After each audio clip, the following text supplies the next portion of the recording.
हमारे YouTube channel the political person में आपका स्वागत है। झारखंड चुनाव में कुछ ऐसी विधानसभा सीटों की चर्चा चल रही है जो किसी न किसी लिहाज से खास हैं। आज चर्चा होगी एक विधानसभा सीट रांची और दूसरी चतरा। वीडियो में आगे बढ़ने से पहले चैनल को अगर सब्सक्राइब ना किया हो तो सब्सक्राइब करके बेल आइकन प्रेस कर लीजिए। वीडियो को लाइक कीजिए, शेयर कीजिए और अपनी राय कमेंट बॉक्स में ज़रूर रखिए।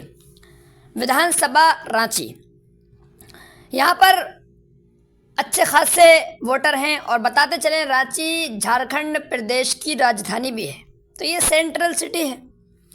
यहाँ मुख्य रूप से इंडिया और एनडीए गठबंधन में जो मुख्य दल हैं, इंडिया में झारखंड में जेएमएम और एनडीए में बीजेपी, तो यहाँ से दोनों ने अपने अपने उम्मीदवार दिए हैं।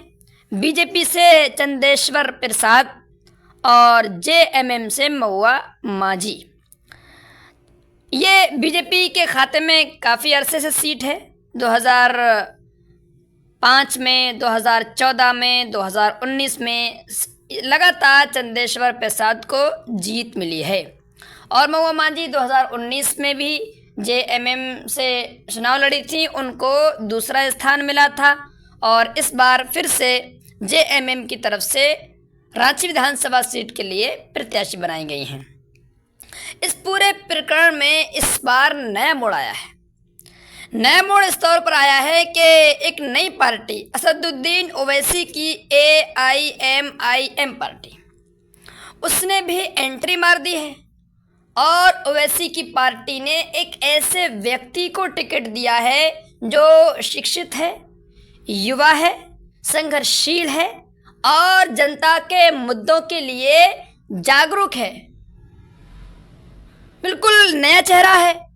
अभी ये चंदेश्वर प्रसाद एक पुराने हैं, काफ़ी उम्रदराज हैं, महुआ माझी भी पुरानी हैं। ये एक नया चेहरा है, उभरता हुआ चेहरा है, एक नई पहचान है। रांची में ओवैसी की पार्टी ने, शाकिर अली ने, जो प्रदेश अध्यक्ष हैं झारखंड के एमआईएम के, उन्होंने इस बार मेहताब आलम को टिकट दिया है। मेहताब आलम एक बहुत मेहनती लड़का कह लीजिए, युवा हैं और बहुत बेहतरीन तरीके से वहाँ के मुद्दों को समझ रहे हैं, लोगों के बीच ले जा रहे हैं और अपनी बातें रख रहे हैं। इस बार हो सकता है कि ये दबी हुई आवाज़ कोई बड़ा खेला कर दे और असदुद्दीन ओवैसी की पार्टी यहाँ से अपना खाता खोलने में कामयाब हो जाए। इस बार बहुत सिलेक्टिवली ओवैसी की पार्टी झारखंड में चिन्हित सीटों पर ही, सीमित सीटों पर ही चुनाव लड़ रही है। मात्र 7 सीटों पर, 81 सीटें हैं झारखंड में। 2019 में भी मौजूद थी ओवैसी की पार्टी। इस बार बहुत सोच समझ के, फूक फूक के कदम रख रही है और ऐसे ऐसे लोगों को टिकट दिया है जो एकदम जवान हैं, जो जनता के लिए कुछ कर सकते हैं, विकास की धारा में अपने विधानसभा क्षेत्रों को लेकर आ सकते हैं और विधानसभा झारखंड में, रांची में जब विधानसभा लगेगी उसमें अपने क्षेत्र के मुद्दों को उठा सकते हैं और अपनी जनता को एक अच्छा प्रतिनिधित्व दे सकते हैं। तो रांची में इस बार मेहताब आलम हैं और उनके चुनाव प्रचार के लिए शाकिर अली जो प्रदेश अध्यक्ष हैं वो भी जा रहे हैं लगातार, और वहाँ के जो प्रभारी हैं रियाजुल हसन अफेंदी एमएलसी हैं एमआईएम के तेलंगाना में, वो भी मौजूद हैं और उनकी पार्टी पूरी वर्क कर रही है, टीम वर्क हो रहा है, बहुत मेहनत चल रही है। तो उम्मीद लोग कर रहे हैं, जैसा कि लोग कह रहे हैं, बुज़ुर्गों का कहना है कि हमें इस बार अपना प्रतिनिधि बदलना है, हमें इस बार अपना चेहरा बदलना है, अपने मुद्दों को लेकर आना है और अपना एक बेहतरीन नेता चुनना है। अब ये तो देखना होगा कि किस तरफ चुनाव परिणाम जाता है। इस सीट पर 13 नवंबर को चुनाव होना है और 23 नवंबर को नतीजे घोषित किए जाएंगे। दूसरी पार्टी हमारी लिस्ट में है आज की चतरा। चतरा ये भी एक ऐसी सीट है जिस पर कोई बहुत चर्चा नहीं होती। हम इस पर चर्चा करने के लिए आपके सामने हाजिर हैं। यहाँ से जो इंडिया गठबंधन है और एनडीए गठबंधन है, दोनों गठबंधनों से छोटे छोटे दलों को मौका दिया गया है। ये एक रिजर्व सीट है, एससी सीट है। तो यहाँ से इंडिया गठबंधन से आरजेडी, जो बहुत ज़्यादा जनाधार नहीं रखती है अपना झारखंड में, लेकिन इंडिया गठबंधन के साथी है, उसको यहाँ से लड़ने का मौका दिया गया है। और आरजेडी ने रश्मि प्रकाश, जो सत्यानंद भोक्ता की बहू हैं, उनको टिकट दिया है। सत्यानंद भोक्ता मंत्री भी रह चुके हैं झारखंड की सरकार में। और एलजेपी रामविलास पासवान, उन्होंने अपनी पार्टी से जनार्दन पासवान को टिकट दिया है। जनार्दन पासवान एक पुराने चेहरे हैं। 2005 में जनता दल से ये यहाँ के विधायक चुने गए, 2009 में आरजेडी से, और फिर बीजेपी में गए। इस बार एलजेपी, लोक जनशक्ति पार्टी, तो इससे ये यहाँ के उम्मीदवार हैं। 2019 में यहाँ से सत्यानंद भोक्ता आरजेडी के टिकट पर विधायक बने। 2014 में जयप्रकाश भोक्ता, ये बीजेपी से विधायक चुने गए थे। और इस बार सत्यानंद भोक्ता की बहू रश्मि प्रकाश को आरजेडी से टिकट दिया गया है और वो चुनाव लड़ रही हैं। इस सब के बीच यहाँ के चुनाव में एक लंबा खेला हुआ है।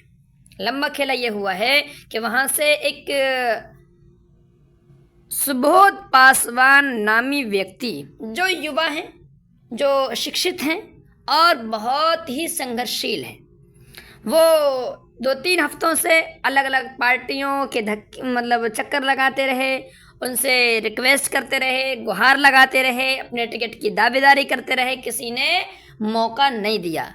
एक AIMIM, जो दलितों की, मुस्लिमों की, आदिवासियों की और पिछड़े समाज की वकालत करती है, पिछड़े समाज को आगे लेकर चलती है और उन्हें मूल धारा में लाने की वकालत करती है।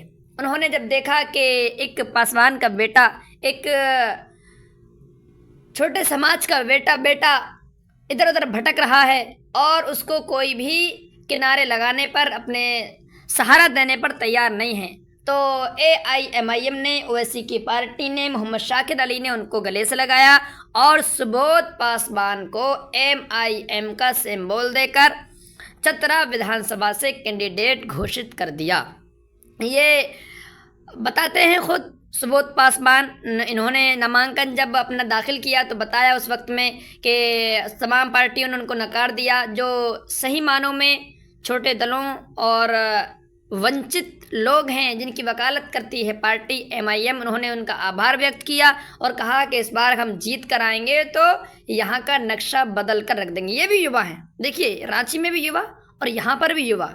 और एक हिंदू समाज से, चूँकि ओवैसी की पार्टी पर ये एलिगेशन लगता है कि सिर्फ मुसलमानों की वकालत करती है, ये मुसलमानों की पार्टी है, इस बार ओवैसी की पार्टी ने इस बिल्कुल मेथड को तोड़ दिया है।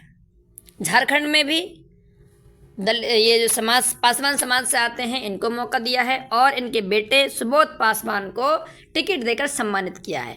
अगर ये संघर्षशील रहे, इन्होंने मेहनत की, MIM की टीम जैसे इनका साथ दे रही है, यही साथ रहा, तो ये जीत दर्ज करके यहाँ की जनता को, यहाँ के लोगों को, मीडिया में जो बात ही नहीं होती इनको चौंका सकते हैं। जीत गए अगर, तो सारी मीडिया इनका प्रोफाइल खंगालती फिरेगी, ढूंढती फिरेगी। अगर ये ऐसा होता है तो चतरा की सीट पर भी 13 नवंबर को चुनाव होगा और 23 नवंबर को नतीजे घोषित किए जाएंगे। अब कौन जीतता है, किसके पाले में चतरा की सीट जाती है, ये देखना होगा 23 नवंबर को। हम सबको भी इंतज़ार है, आपको भी इंतज़ार है। लोग तो कह रहे हैं, इनके जो चाहने वाले हैं, कुछ मुस्लिम समुदाय के लोग तो पूरे इनके साथ हैं और दूसरे जिनके समुदाय के, पासवान समुदाय के लोग हैं, कुछ दूसरे समुदाय के लोग हैं, इनको अपना समर्थन दे रहे हैं, इनके साथ आ रहे हैं। अगर ऐसा हुआ तो रांची और चतरा में इस बार एक ऐसी खबर आ सकती है 23 नवंबर को, जो पूरे झारखंड को ही नहीं, ये बिहार, बंगाल, यूपी को भी चौंका सकती है। देखना होगा 23 नवंबर को जब नतीजे घोषित किए जाएंगे। वीडियो पर अपना कमेंट ज़रूर कीजिए और वीडियो को शेयर ज़रूर कीजिए।